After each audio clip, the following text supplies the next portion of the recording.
সঞ্জয় সেন মিলিটারিতে চাকরি করে।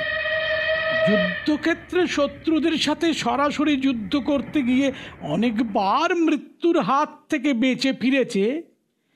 হেন যুবক গেলেন তার মামার বাড়ি বেড়াতে। একদিন সকালে সে তার মামার সাথে বেড়াতে বেরিয়েছিল।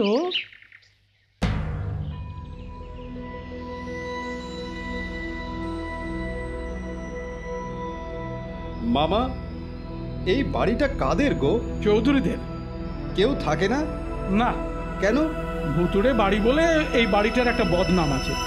লোক সচক্ষে ভূত দেখেছে পর্যন্ত। বাহ, তাহলে তো খুবই ভালো কথা। আমিও ভূত দেখবো আজ রাত্রে। তবে তার আগে আমার কিছু জিনিসপত্র চাই।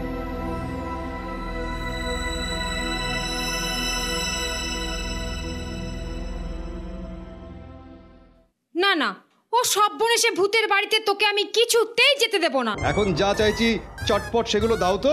দাঁড়াও, দিচ্ছি। আর লোহার ছোট ছোট বল তো আমার কাছে আছেই। ধরো ধরো তোমার জিনিসপত্র। আচ্ছা, চলি মামি। দুগ্গা দুগ্গা।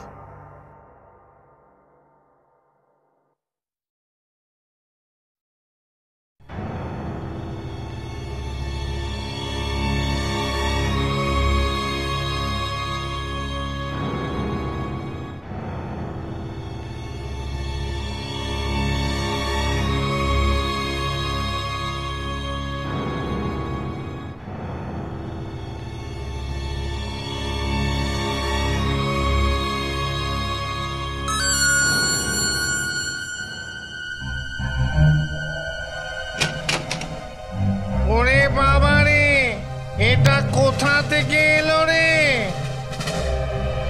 বাবা, এ তো দেখছি ভূতেদের কলোনি।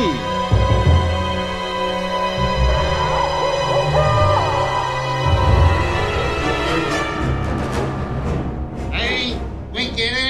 তুই কে? আমি এদের রাজা। আমি মানুষের রাজা। আমার ক্ষমতা জানিস?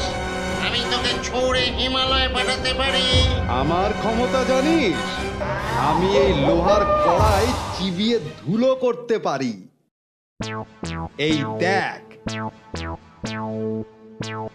কই, তুই দেখা তো দেখি। ওই দে।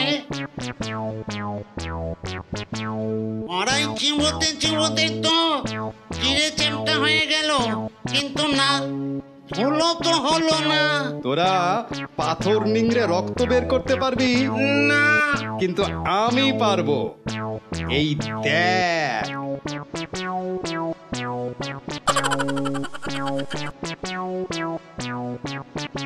রে, পারবি না তো?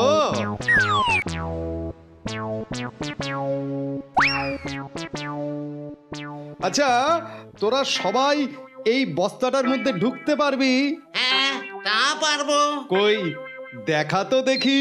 বেশ, দেখ তবে। এই আসব।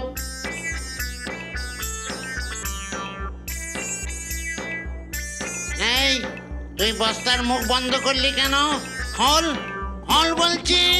এই খোল, খোল বলছি। খুলতে পারি যদি তোরা এখান থেকে চলে যাস। না, আমরা যাব না, কিছুতেই যাব না। দাঁড়া, দেখাচ্ছি মজা। ওরে বাবা রে, মরে গেলাম রে। হাড়গোড় সব ভেঙে গেল রে। দয়া করে আমাদের ছেড়ে দে রে। ছাড়তে পারি যদি তোরা এখান থেকে পালাস। হ্যাঁ ভাই, আমি কথা দিচ্ছি আমরা পালাবো এখান থেকে। আমরা পালাবো। যা, পালা তবে।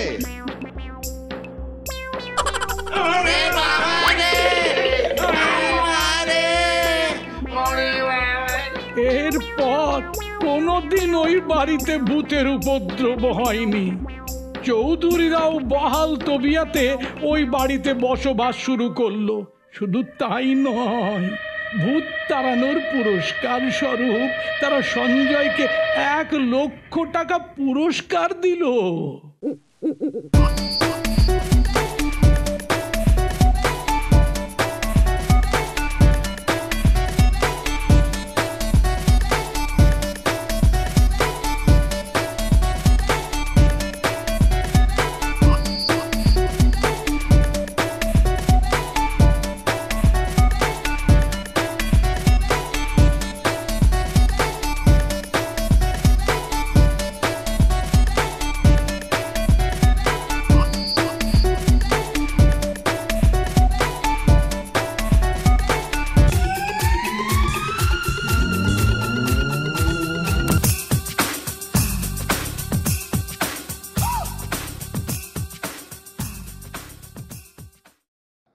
মজাদার বাংলা কার্টুনে মন ভরিয়ে তুলতে ডাউনলোড করুন ক্লিক অ্যাপ আর ট্যাপ করুন ক্লিক কিডসে।